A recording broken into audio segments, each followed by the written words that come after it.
மனக்காயங்களையும் உடல் காயங்களையும் ஆற்றக்கூடிய மாமருந்து நாம் உண்ணும் உணவு. காலை உணவுதான் நாள் முழுவதும் உடலை இயக்கும் ஆற்றல் கொண்டது. ஆற்றலை வளர்க்கும் உணவொன்று உங்கள் பார்வைக்கு.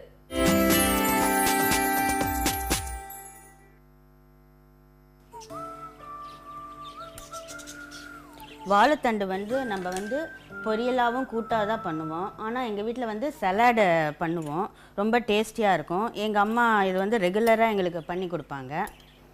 இதில் ஹை அயன் கண்டென்ட் நிறையா இருக்கிறதுனால ஹீமோக்ளோபின் லெவல் நல்லா இன்க்ரீஸ் ஆகும். ஃபைபர் கண்டென்ட்டும் நிறையா இருக்கிறதுனால டைஜஷனுக்கு ரொம்ப நல்லது, கான்ஸ்டிபேஷன் வரவே வராது.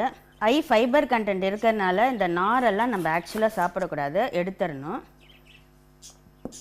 இது வாரத்தில் 2 தடவை நம்ம சாப்பாட்டில் நம்ம சாப்பிட்டோம்னா கிட்னியில் வர ஸ்டோன்ஸ் வராமல் பண்ணலாம். இதை ஜூஸாக பண்ணி மார்னிங் எம்டி ஸ்டமக்கில் நம்ம குடித்தோம்னா இதில் பேட் கொலஸ்ட்ராலெல்லாம் நம்ம உடம்புல இருக்கிறதெல்லாம் குறைஞ்சி நம்ம வெயிட் லாஸுக்கு ரொம்ப யூஸ்ஃபுல்லாக இருக்கும்.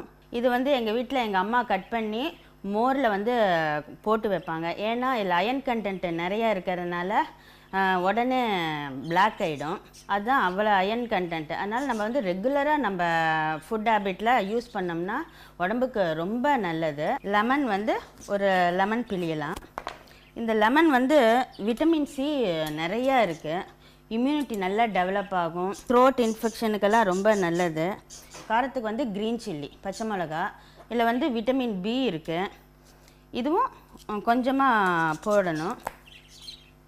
கொஞ்சம் உப்பு. இது ஒரு 10 நிமிஷம் அப்படியே ஊறினா தான் நல்லா அந்த புளிப்பு, உப்பு, காரம் எல்லாம் தண்டில் நல்லா மிக்ஸ் ஆகி நல்லாயிருக்கும்.